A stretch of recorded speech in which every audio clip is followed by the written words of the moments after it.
Hola amigos, bienvenidos a esta tercera clase del curso de Sistemas de Detección y Alarmas contra Incendio. En esta clase vamos a hablar sobre el diseño. Esta va a ser una primera parte de lo que implica diseñar sistemas de detección y alarmas contra incendio. En la primera diapositiva vamos a hablar sobre las consideraciones que hay que tener para el cableado. Según la NFPA 72 en la edición 2013 en español, nos hace que nos centremos en tres tipos de cableado: el cableado clase A, el clase B y el clase X. Existen otros tipos de cableado como el C, el D y el E, pero estos tipos de cableado son más del tipo orientados a la comunicación entre paneles. De cara a lo que es dispositivos electrónicos hacia adentro de cualquier edificación, nos vamos a centrar en estos tres tipos de cableado. En la siguiente lámina vamos a empezar hablando del cableado clase A. El cableado clase A debe ser designado como clase A cuando su desempeño sea el siguiente: incluya una vía redundante, la capacidad operativa continúe pasada una única apertura y la única falla de apertura debe derivar en un aviso de señal de falla en el panel. Las condiciones que afectan el funcionamiento previsto de la vía se anuncian como una señal de falla. La capacidad operativa se mantiene durante la aplicación de una única falla a tierra. Una condición de puesta a falla a tierra única debe derivar en un aviso de señal de falla. Bien, ¿qué es lo que nos quiere decir esta primera diapositiva? Esta primera diapositiva lo que nos está queriendo indicar es que el cableado clase A es un cableado que posee redundancia, ¿sí? Por lo tanto, esta redundancia lleva a darle robustez al circuito. Por ello, en uno de los puntos que hemos hablado, nos indica que si se presenta una única apertura del cableado en el trayecto, esto no va a ser problema, el sistema va a seguir arriba, va a seguir funcionando. Sin embargo, el panel sí va a notificar que se está presentando una falla. Igual, si se presenta una falla a tierra, una única falla a tierra en el trayecto, el sistema va a seguir funcionando, pero el panel nos va a avisar que se está presentando una falla a tierra. Esto es muy bueno porque le da robustez, le da fuerza, le da calidad al circuito y nos permite seguir activos así se presenten una única falla, ya sea de tierra o de apertura. Si se presentasen dos fallas de tierra o dos fallas de apertura, ahí sí no vamos a tener problemas porque ese ya es el límite de resistencia que tiene este cableado frente a los siniestros, a las dificultades que se puedan presentar en su trayecto. En la siguiente diapositiva vemos una gráfica de lo que es un cableado clase A, ¿sí? Y a continuación vamos a hacer un ejemplo en la pizarra. Muy bien, vamos a hablar del cableado clase A, tal como lo indicaba la diapositiva en curso. El cableado clase A es un cableado que parte del panel de detección y alarmas. Este cableado parte del circuito de iniciación y es un cableado que tiene retorno. ¿A qué nos referimos con esto? Significa que nosotros vamos a poseer un cableado que tiene un punto de partida y tiene un punto de retorno. Durante este cableado, nosotros vamos a ir ubicando en el trayecto los dispositivos que correspondan, ya sean detectores de humo, ya sean estaciones manuales, entre otros dispositivos. Pero ¿cuál es la ventaja que estos dispositivos representan? O más bien dicho, el circuito representa. La ventaja es que si en algún momento se presenta algún siniestro en el cableado, como por ejemplo que haya una ruptura aquí, sin embargo, el circuito seguirá alimentado por el trayecto de aquí. Por lo tanto, los dispositivos van a seguir estando alimentados.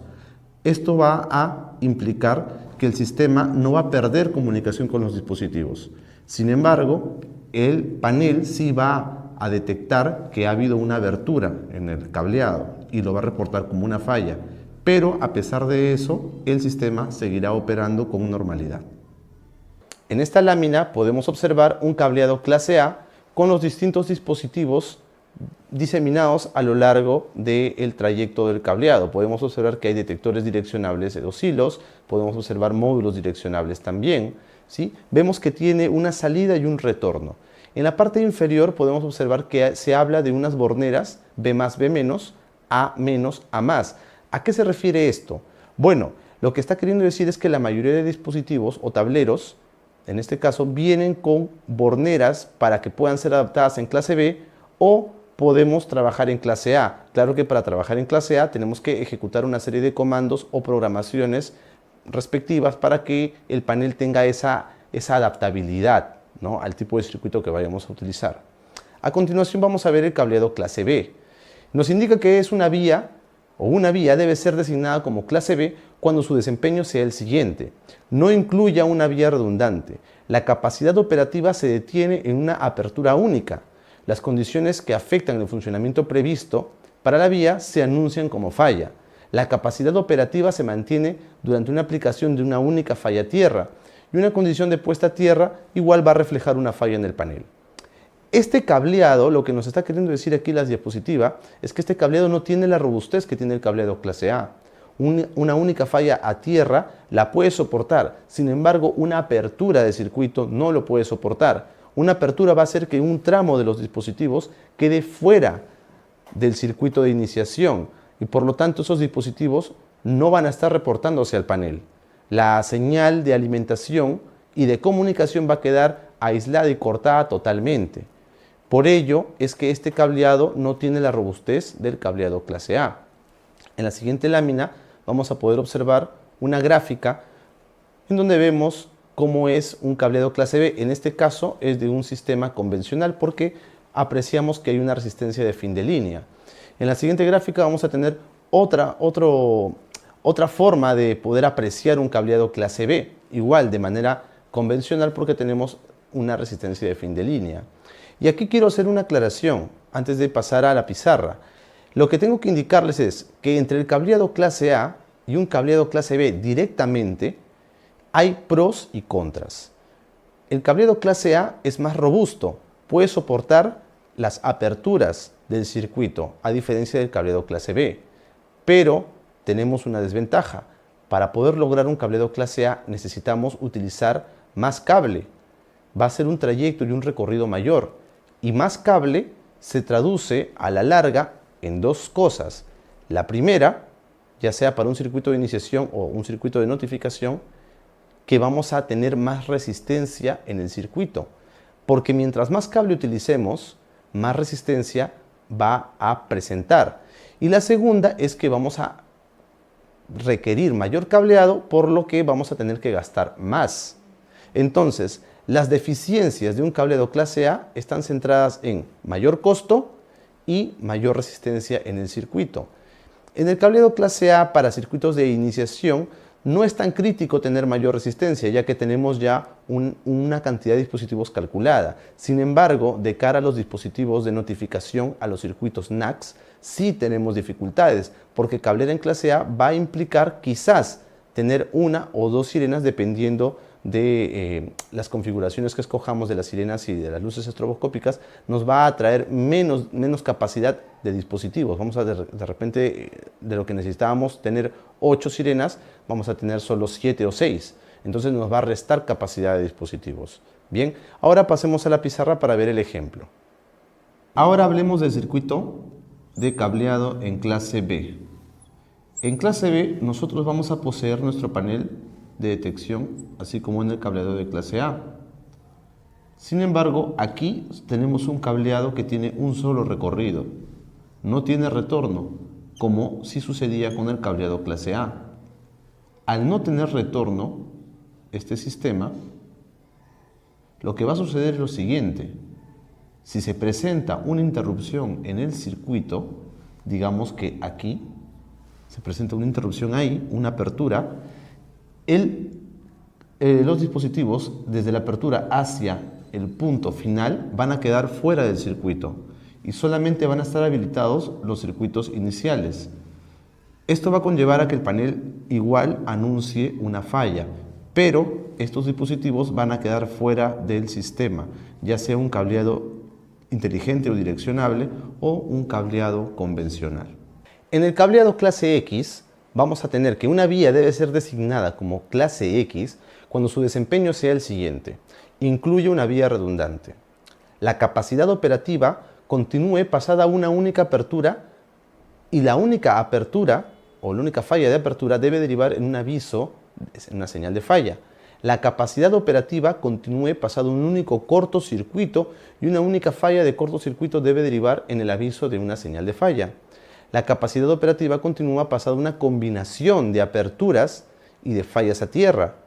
Bien, si ustedes se dan cuenta en esta diapositiva ya estamos introduciendo el término de cortocircuito, cosa que no pasaba en los cableados clase A y en los cableados clase B. ¿Y esto es debido a qué? Bien, esto es debido a que el cableado clase X es muy similar, prácticamente igual a un cableado clase A, tiene la misma forma, pero le estamos añadiendo módulos aisladores de falla. Estos módulos aisladores de falla hacen cortes en el sistema, hacen tramos en el cableado, y cuando se presentan fallas en esos tramos, estos módulos aíslan esos tramos y permiten que el sistema siga operando. Por ello es que tiene una robustez mucho mayor que un cableado clase A. En la siguiente lámina vamos a poder apreciar que las condiciones que afectan el funcionamiento previsto de la vía se anuncian como una señal de falla. La capacidad operativa se mantiene durante una aplicación de una única falla a tierra y una condición de puesta a tierra única debe derivar en un aviso de señal de falla. ¿Sí? ¿Qué es lo que está pasando aquí? Lo que está pasando aquí es que el cableado clase X tiene una resistencia similar a la que tiene el cableado clase B y a la que tiene el cableado clase A con respecto a las fallas a tierra, pero tienen que ser únicas. Aquí sí no podemos aplicar 2 o 3 fallas a tierra porque las circunstancias hacen que se complique la situación. Y muy aparte de ello, un cableado clase X tiene un costo mucho más elevado que un cableado clase A, porque aquí no solamente estamos incrementando el costo del cable, sino que también estamos añadiéndole dispositivos, en este caso módulos aisladores de falla. Y estos módulos tienen un costo y no es barato. Entonces, esto va a conllevar a que el cableado clase X sea un cableado demasiado robusto, muy bueno, pero también con un costo muy elevado. Muy bien, el cableado clase X no es más que un cableado clase A que posee en su trayecto módulos de aislamiento de falla. ¿Y a qué nos referimos con ello? Muy bien, nosotros tenemos nuestro panel de detección de alarmas y vamos a tener, como en el caso del cableado clase A, un cableado que tiene redundancia, un cableado que posee un retorno. Muy bien. Es un cableado con retorno. Sin embargo, la ventaja que representa un cableado clase X con los módulos de aislamiento de fallas es, al colocar yo módulos de aislamiento, digamos módulos de aislamiento de falla, luego vamos a ir colocando los dispositivos de detección que correspondan, luego volvemos a colocar los módulos de aislamiento de falla aquí, y vamos a estar colocando módulos de aislamiento cada cierto tramo. ¿Cuál es la ventaja que esto representa? La ventaja que esto representa es que hacemos que el cableado sea mucho más robusto que un cableado de clase A. ¿Y esto por qué? Si en algún momento nosotros tenemos una caída de cableado aquí, el sistema va a comportarse como se comportaba el cableado clase A, sin ningún problema. Los dispositivos no van a quedar desguarnecidos.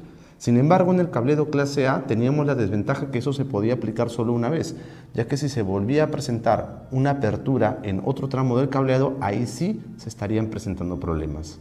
Bien, aquí el sistema puede soportar la apertura del cableado, también puede soportar cortos. ¿Por qué? Porque los dispositivos de aislamiento de falla hacen su trabajo y evitan que los dispositivos queden desguarnecidos, apoyan en la alimentación. Esto también, aparte, nos da una ventaja de que podemos combinar situaciones de circuito abierto y situaciones de cortocircuito en el mismo sistema.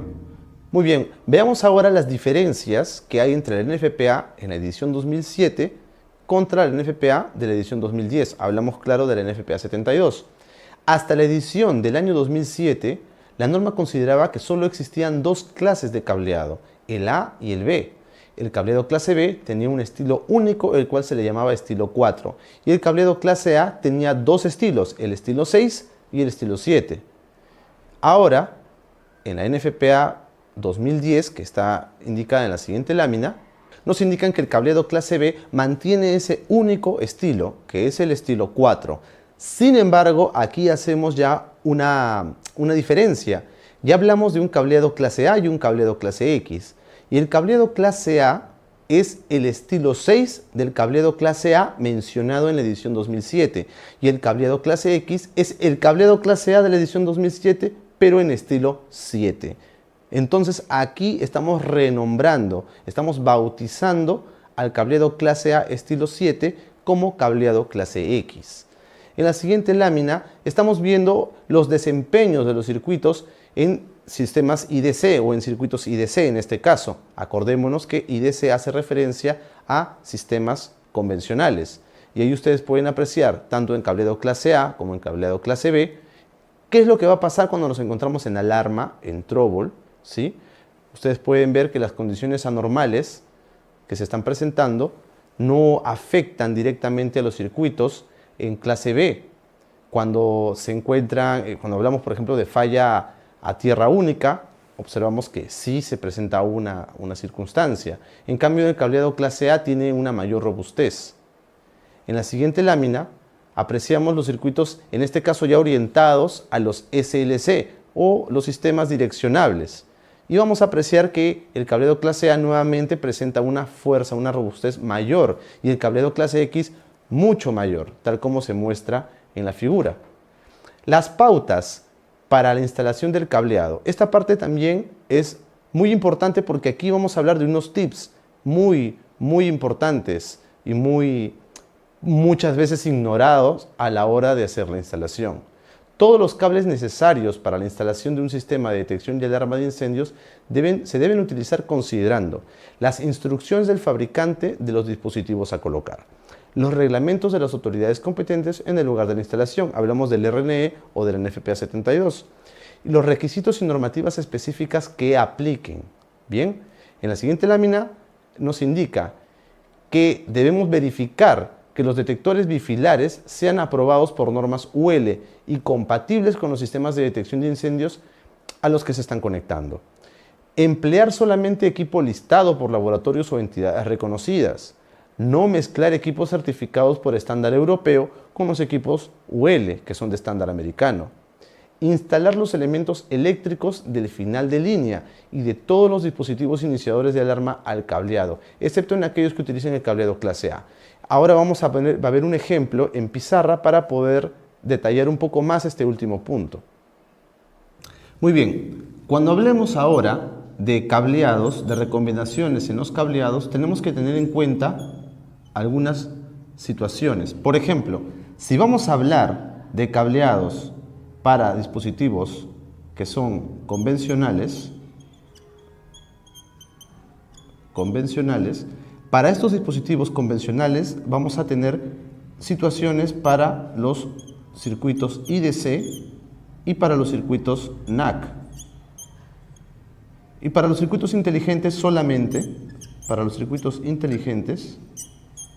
solamente vamos a tener situaciones para los circuitos en clase, de tipo NAC.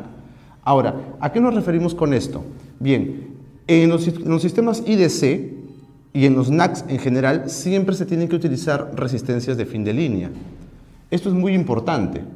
¿Y por qué es importante? Porque si nosotros tenemos un circuito que parte del panel,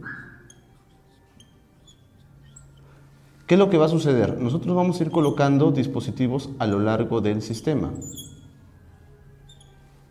Los dispositivos o resistencias de fin de línea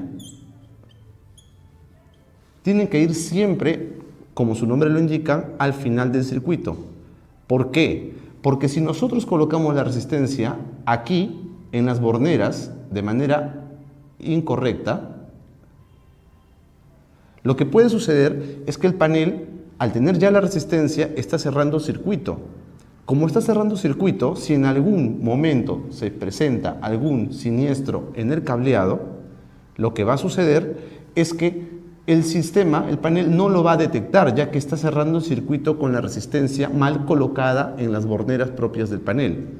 Si lo colocamos al medio, va a suceder lo mismo cuando se coloquen dispositivos que vayan más allá de la resistencia de fin de línea. Por ello, siempre la resistencia tiene que ir al final. De este modo, si se presenta el siniestro, esta resistencia va a quedar desconectada del panel. Y como va a quedar desconectada del panel, el panel se va a dar cuenta que el circuito se ha cortado. Bien, esto va a suceder siempre para los cableados de clase B. ¿Y por qué para los cableados de clase B? Porque los cableados de clase A no llevan resistencia de fin de línea en ninguna de sus presentaciones, ni para circuitos convencionales IDC, ni para los NACs, tanto para convencionales como para direccionables.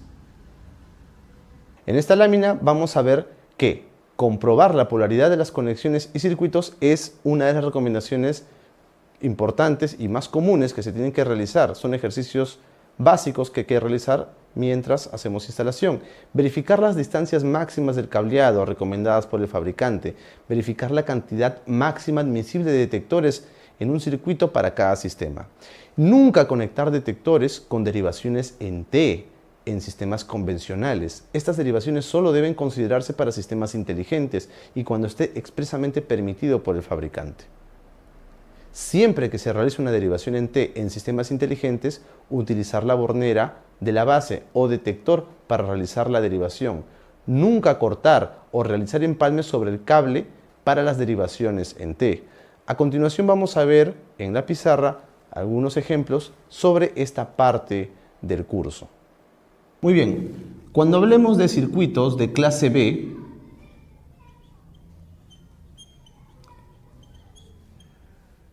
pero del tipo convencional para dispositivos de iniciación, llámese detectores de humo, de temperatura, estaciones manuales, y también para cualquier tipo de circuito en clase B, pero que sean de notificación. Para cualquiera de estos casos, nosotros vamos a contar con un panel de detección de incendios y un circuito que va a hacer un recorrido, pero va a poseer una resistencia conocida como resistencia de fin de línea. ¿Qué es lo que sucede con la resistencia de fin de línea? Tal como su nombre lo dice, esta resistencia debe ser instalada estrictamente al final de la línea. ¿Qué es lo que sucede? En la mayoría de los casos o en la mayoría de las veces se ha podido apreciar de manera incorrecta que dicha resistencia es instalada en las borneras de partida, de inicio, que son propias del panel. ¿Qué sucede cuando nosotros no instalamos la resistencia de fin de línea realmente aquí y la instalemos acá? Esta resistencia hace la función de un indicador. Si nosotros instalamos la resistencia aquí, el panel está cerrando el circuito desde su primer dispositivo, en este caso desde la resistencia de fin de línea. Si en algún momento se produce un siniestro y se hace un corte en el cableado, el panel va a estar igual cerrando el circuito a través de la resistencia de fin de línea de las propias borneras. Esto va a conllevar a que los demás dispositivos que ya quedaron fuera del circuito y que están totalmente sin conexión van a quedar aislados y el panel nunca va a recibir una información al respecto. ¿Por qué? Porque está cerrando el circuito, como se ha mencionado antes. La resistencia de fin de línea, al final de la línea, como corresponde, hace esta función. Si se presenta el siniestro en el cableado, entonces la resistencia va a quedar fuera del circuito. Y al quedar fuera del circuito, el panel va a detectar que se ha presentado este siniestro y va a arrojar una falla, o también conocida como trouble en inglés. Si nosotros colocamos la resistencia a la mitad antes de algún otro dispositivo, va a volver a suceder lo mismo. Los dispositivos que queden después de la resistencia de fin de línea estarían quedando prácticamente, serían ciegos para el panel. No los va a poder ubicar si se presenta algún evento similar más adelante. Ahora, si nosotros queremos hacer derivaciones en nuestro sistema, en este tipo de cableados del tipo convencional o de clase B para NACs, está totalmente prohibidas las derivaciones. ¿Y por qué están prohibidas las derivaciones en tipo estrella? Porque si yo desde este punto hago una derivación y coloco un dispositivo aquí y en algún momento se presenta un siniestro en este tramo de cableado, va a suceder exactamente lo mismo. El panel no va a censar o no va a detectar que este dispositivo ha quedado fuera del circuito, porque igual está cerrando su circuito con la resistencia de fin de línea respectiva. Por ello es que este tipo de derivaciones están prohibidas. Lo correcto sería que se haga una derivación total y completa hacia el dispositivo y luego haya un retorno hacia nuevamente la resistencia de fin de línea, de modo que el dispositivo esté integrado al circuito original y pueda ser censado si en algún momento el cable es cortado. Determinación de una zona. Establecer como mínimo una zona por cada piso protegido en un edificio. Utilizar como zonas preestablecidas aquellas que ya estén demarcadas naturalmente, como por ejemplo alas, sectores o ambientes independientes en los distintos pisos. Usar la mínima cantidad posible de detectores por cada zona asignada. En un sistema convencional, cuantos menos detectores hay en una zona, más rápido será ubicar una falla o algún incendio. Bien, a continuación vamos a ver un ejemplo en pizarra. Muy bien, tal como lo indica en la lámina, si nosotros tenemos un edificio de algunos pisos, digamos unos 5 pisos aproximadamente, lo lógico sería que establezcamos como espacios mínimos para zonas un piso entero. Vamos a tener nosotros acá el piso 1, el piso 2, piso 3, el piso 4 y el piso 5. En el piso 1 vamos a colocar nuestro panel de alarmas y vamos a indicar que todos los dispositivos convencionales, ya que estamos hablando de zonas, tenemos que hablar de dispositivos convencionales. Los dispositivos convencionales ubicados en el piso 1 están agrupados todos en la primera zona. Sería en este caso la zona 1 si queremos hacer una relación directa con los pisos. Entonces estableceríamos que la zona 1 sería el piso 1. Por lo tanto, la zona 2 vamos a seguir estableciendo la relación. Sería el piso 2. Todos los dispositivos para la zona 3 serían todos los dispositivos del piso 3. Zona 4, piso 4. Y la zona 5, el piso 5. Esta es la manera más estructurada de poder determinar zonas en un edificio. Es la manera más simple, ¿bien? Sin embargo, si nuestros pisos no son tan grandes y poseemos un panel que tiene una capacidad mayor de zonas, podemos quizás establecer espacios específicos, como por ejemplo, si tuviéramos un ambiente donde hay oficinas, en un solo piso tenemos quizás 3 o 4 oficinas y son oficinas grandes, podemos establecer que cada oficina sea una zona, siempre y cuando tengamos disponibilidad de zonas o de espacios disponibles para zonas en nuestro tablero. En este caso, puntualmente hablando de un edificio de 5 pisos con un panel que me da solo 5 zonas, establecemos esta relación de un piso por una zona. Tenemos que recordar también que cada zona puede soportar un máximo de 20 dispositivos.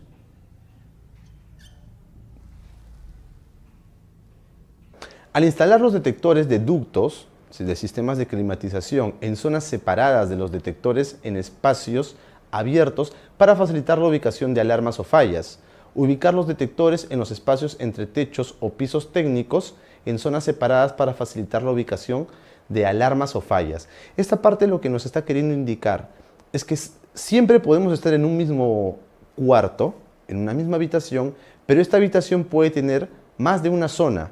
Por ejemplo, en el caso de los detectores de ducto, si nosotros tenemos mangas de aire acondicionado, que es parte del sistema de climatización, los detectores que vayan a ir dentro del ducto, a pesar de poseer o de estar presentes en la misma habitación, forman parte de otra zona de esta habitación. Entonces yo necesito saber diferenciar cuál es el detector que se está activando.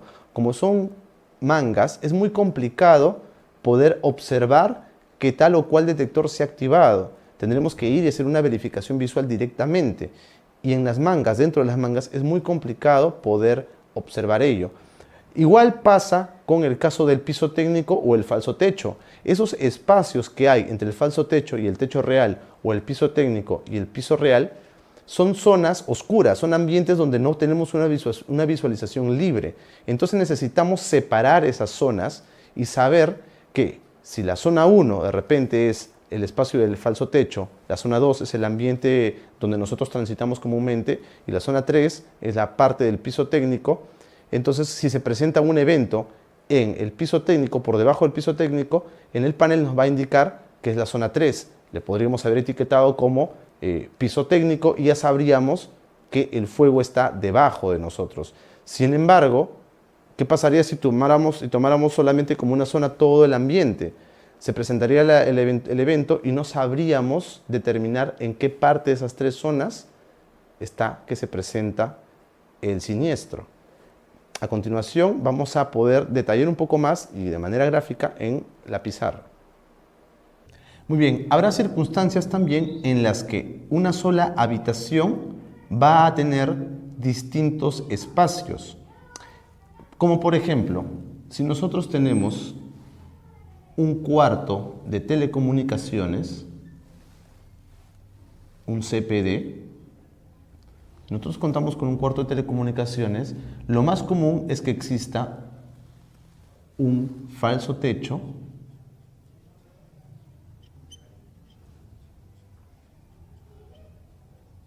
y también que tengamos un piso técnico.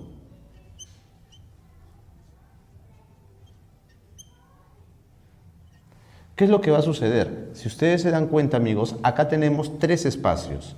Tenemos un ambiente o una zona 1, si se le podría decir así, una zona 2 y una zona 3. La norma nos indica que nosotros debemos colocar dispositivos de protección en los tres espacios que ustedes están viendo, porque son espacios totalmente diferentes, son espacios separados. Aquí vamos a tener cableado, aquí vamos a tener cableado y aquí posiblemente vamos a tener equipos electrónicos, computadoras o cualquier otro dispositivo que nos van a servir para sistemas de comunicación, ya sean digitales o analógicas. Eso es independiente de eso, no tiene nada que ver. Sin embargo, vamos a tener tres espacios. Aquí vamos a colocar nosotros dispositivos de detección, ya sean de humo o temperatura. Aquí también vamos a colocar dispositivos. Y aquí también vamos a colocar dispositivos. Sin embargo, estas tres zonas son diferentes.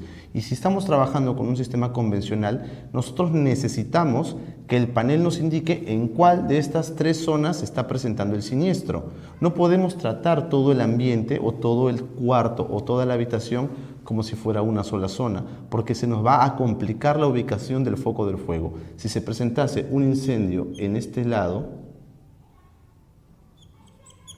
¿qué es lo que va a pasar? Uno de estos dispositivos se va a activar. Si tuviéramos todo esto amarrado a una sola zona, el panel va a indicar quizás cuarto de comunicaciones. Pero cuando llegue el personal brigadista a tratar de apagar el fuego, va a entrar y no lo va a ubicar fácilmente. Podría pensar que está acá arriba, como podría pensar que está acá abajo, y va a demorar mucho en hacer la ubicación específica del fuego. Por ello es importante tener separadas las tres zonas y que todas ellas lleguen a un solo panel de detección, en este caso un panel convencional. Bien, requerimientos para los detectores. Los detectores no deben incrustarse en superficie de montaje salvo que hayan sido probados y certificados para ser embebidos en el cemento o en el concreto. Cuando los tabiques se extienden hasta dentro del 15% de la altura del cielo raso, los espacios separados por tabiques deben considerarse como habitaciones separadas. En la pizarra vamos a poder graficar este ejemplo con una mayor claridad. Muy bien, el segundo punto de la lámina presente nos indica lo siguiente. Si nosotros tenemos una habitación grande y de esta habitación grande nosotros sabemos que tenemos una viga cuya altura de viga o tamaño de viga tiene una altura mayor al 15% de la altura de la habitación. Por lo tanto, si aquí esta altura es mayor al 15% de la altura h que hemos indicado aquí, entonces tenemos que considerar que acá tenemos dos habitaciones o subhabitaciones, si se podría decir así, un espacio 1 y un espacio 2. Tenemos que considerarlo así porque si vamos a colocar un detector de humo aquí arriba, tenemos que colocar otro detector de humo en el ambiente que corresponde aquí, para que puedan estar protegidos ambos espacios.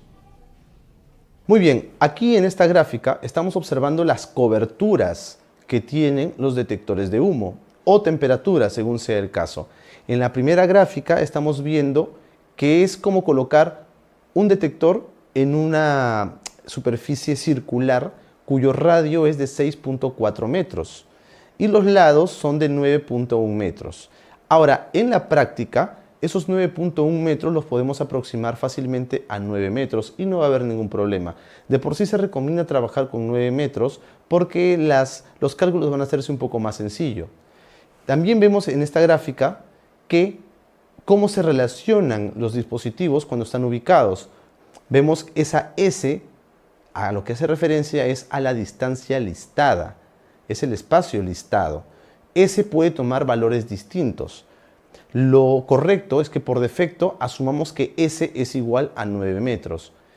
Pero más adelante vamos a ver cómo es que va a variar ese espacio listado. Aquí en esta gráfica estamos observando nuevamente un dispositivo y las distancias. Normalmente asumimos nosotros, como estamos en Perú, y aquí nosotros nos manejamos por el Sistema Internacional de Medidas, entonces asumimos metros. Sin embargo, las normas americanas hablan en pies y la distancia normada es 30 pies, que se aproxima a los 9.1 metros y nosotros lo redondeamos a los 9 metros para efectos prácticos. En la siguiente lámina observamos aquí, por ejemplo, estamos hablando de detectores de temperatura y estamos viendo las distancias normadas. Ahora, la distancia normada desde un detector de temperatura hacia un vértice es de 0.7 veces el valor de la distancia normada entre detectores, la distancia listada entre detectores, aproximadamente el 70%. Esto es un cálculo hecho en base a la geometría, claro está, ¿sí? Entonces, también tenemos que tener en cuenta que la distancia máxima que debe haber entre los detectores y la pared debe ser de la mitad de la distancia normativa. Si estamos utilizando 9 metros, entonces la distancia tiene que ser de 4.5 metros. Ahora, esta distancia S, que nosotros asumimos como 9 metros, es la distancia máxima. Tengamos en cuenta que 9 metros es el valor máximo. ¿Puede ser menor el valor? Claro que sí, puede ser menor el valor. Y en sí, la mayoría de las veces va a ser menor, porque cuando hagamos el cálculo, si nosotros tenemos una pared que tiene entre distancia a su otra pared un total de, digamos, 20 metros, lo que vamos a hacer nosotros es dividir esos 20 metros entre 9. El valor va a ser 2 punto y algo. Ese valor de 2 punto y algo nosotros lo vamos a redondear a 3, lo que implica que vamos a tener 3 zonas separadas para poder colocar detectores de humo o temperatura, según sea conveniente. Entonces, como vamos a tener 3 bloques, vamos a dividir nuevamente esa distancia entre 3. Vamos a tener un resultado que va a ser aproximadamente 6.67 y ese 6.67 va a ser la distancia listada para este ejemplo puntual. En la siguiente lámina estamos viendo los criterios para instalar detectores. Si bien en la lámina anterior habíamos visto una superficie regular, un cuadrilátero regular, aquí estamos viendo superficies irregulares. Cuando tratemos superficies irregulares, lo más recomendable es tratar a los detectores de humo con un área de cobertura circular, no como un área de cobertura cuadrada o cuadrilátera como habíamos tratado anteriormente, de lados de 9 por 9 para hacer el cálculo. Lo más recomendable es tratarlo como si fuera un área de cobertura en forma de circunferencia. A continuación en la pizarra vamos a poder apreciar un poco mejor esta explicación. Muy bien, resumiendo un poco lo que nos indican las diapositivas. Lo que nos quiere decir es que cuando tengamos superficies o áreas de manera regular que parecieran figuras geométricas regulares como rectángulos o cuadriláteros, podemos trabajar aplicando que nuestro dispositivo detector, ya sea de humo o de temperatura, puede tener una cobertura tipo cuadrado. Esta cobertura tipo cuadrado va a tener un lado de 9 metros. ¿Sí? Va a ser un cuadrado de 9 por 9 metros. Y con esta cobertura vamos a poder trabajar tranquilamente. Sin embargo, cuando trabajemos con áreas que son irregulares, como la última figura mostrada, lo más recomendable es considerar a nuestro dispositivo detector de humo con una cobertura circunferencial o una cobertura circular. Es lo ideal. Esta cobertura circunferencial o circular debe poseer un radio de aproximadamente 6.4 metros de distancia. Y con esta cobertura vamos a poder trabajar en los ambientes que sean tipo irregulares. Bien, en la siguiente gráfica estamos apreciando cómo ubicar detectores, ya sean de humo o temperatura, en un caso de un ambiente que posea un techo a dos aguas. Como ustedes pueden apreciar, se están proyectando sobre una superficie horizontal. Tenemos que hacer una proyección y en base a la proyección hacemos nuestro cálculo. Luego esos dispositivos se vuelven a proyectar nuevamente hacia la parte superior y se van ubicando en el techo según corresponda. Podemos ver que hay una área específica donde indica que el detector se puede instalar dentro del área sombreada, en cualquier punto de esa área sombreada, para en este caso el detector que debería ir en la parte central, pero como no podemos colocarlo porque es prácticamente la punta de esa estructura, tenemos que tratar de jugar entre ese espacio, que está dividido entre 6 pies en total. En la siguiente gráfica vamos a apreciar ahora un techo inclinado. Va a ser la misma mecánica, vamos a hacer una proyección en superficie y sobre esa proyección en superficie vamos a hacer nuevamente nuestros cálculos y luego otra vez volvemos a hacer la proyección hacia el techo real y vamos a ir ubicando los dispositivos. En la siguiente gráfica vamos a ver aquí qué es lo que pasa con la ubicación de un detector de temperatura cuando tenemos o estamos cerca a un ángulo en una pared con un techo. Como ustedes pueden apreciar ahí, existe un área específica en donde no podemos ubicar el detector de temperatura, que son los 10 centímetros, ¿sí? Son 10 centímetros desde el ángulo, tanto en el techo como en pared. En esos 10 centímetros no podemos ubicar detectores de temperatura. La norma nos está restringiendo. Fuera de ese espacio ya podemos ubicarlos. En la siguiente lámina vamos a ver ahora lo que corresponde a detectores de humo. Y si ustedes se pueden fijar, aquí sí tenemos viabilidad para colocarlo en cualquier espacio del techo. Sin embargo, sí tenemos restricción para poder colocarlo en pared, ya que solamente tenemos un máximo de 30 centímetros desde el techo hacia abajo para poder ubicar un detector de humo. Fuera de esos 30 centímetros ya no podemos colocar un detector de humo. La pregunta es ¿por qué? Bueno, el humo tiende a subir. No tiene sentido colocar un detector de humo cerca del suelo porque nunca va a activarse, ya que el humo pesa menos que el aire y por ello es que el comportamiento normal del humo es ascender, llegar al techo y luego expandirse. Por ello es que si vamos a colocar detectores de humo en pared, tienen que estar lo más cerca posible del techo. En la siguiente lámina vamos a ver los métodos incorrectos de instalación de un detector de humo.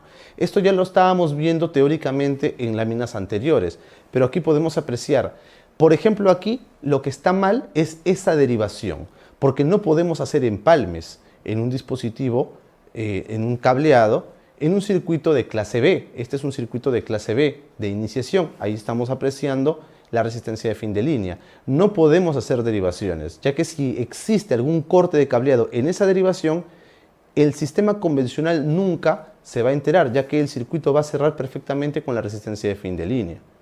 En la siguiente lámina podemos apreciar cómo sí se debe de conectar. ¿Qué tenemos que hacer? A este tipo de jugadas del cableado se le conoce como seno. Es un seno cableado.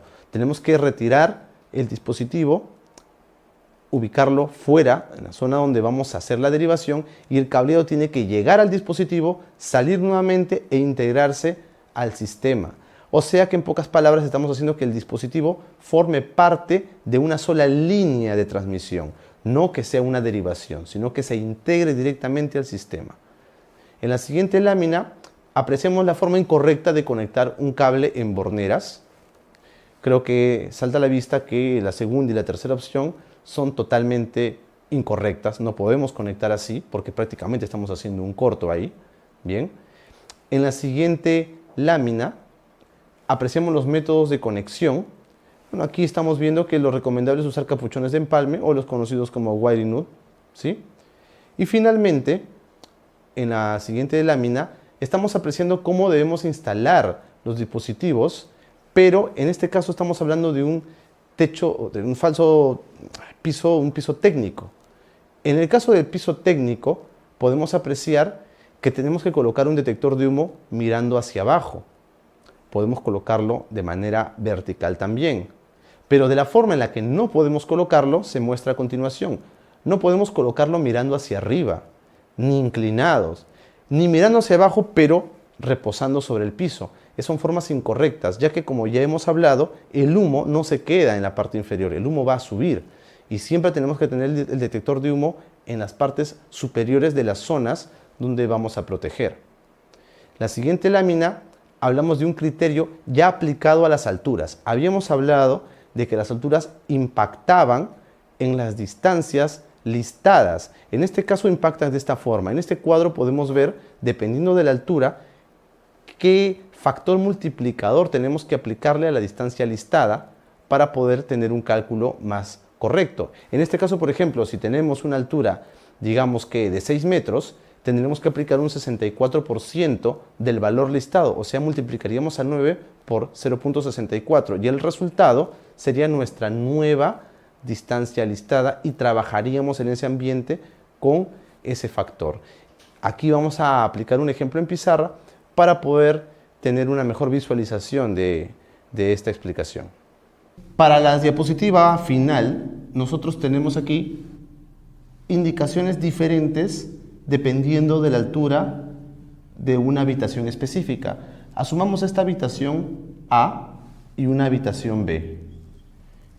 La habitación A presenta una altura de 3 metros y la habitación B una altura supuesta de 6 metros, el doble de altura de la habitación A. ¿Qué es lo que vamos a hacer aquí? La habitación A va a tener una distancia normada entre dispositivos, una distancia listada entre dispositivos de 9 metros. Sin embargo, de acuerdo a la tabla que pudimos apreciar, para una altura de 6 metros tenemos que aplicar un porcentaje multiplicador. En este caso sería un porcentaje multiplicador de un 64%. 64% de la distancia listada para una altura de 3 metros. Esto nos deja que la distancia listada para este ambiente B sería el 64% de 9 metros, que es 5.76 metros. ¿Qué va a suceder con ello? Va a suceder que dependiendo de la longitud y del área a cubrir, con 9 metros vamos a poder hacer una cobertura con menos dispositivos, pero con una cobertura de 5.76 metros vamos a requerir más dispositivos para poder cubrir la misma área. Esta es una gran diferencia entre lo que implica trabajar a 3 metros de altura que trabajar a 6 metros de altura. Más adelante vamos a apreciar también que con dispositivos puntuales no es tan efectivo trabajar cuando las alturas sobrepasan los 3.5 metros y vamos a requerir quizás de alternativas mejores como fotobines o sistemas de aspiración. Bueno amigos, estamos culminando esta primera parte de diseño de sistemas de detección y alarma contra incendio. En la siguiente clase vamos a tratar sobre dispositivos fotobin y dispositivos de aspiración para detección temprana. Aquí nos vamos a detener bastante porque vamos a hablar de los criterios que no son los mismos utilizados para los detectores de humo y temperatura puntuales, ¿sí? Los esperamos en la próxima clase.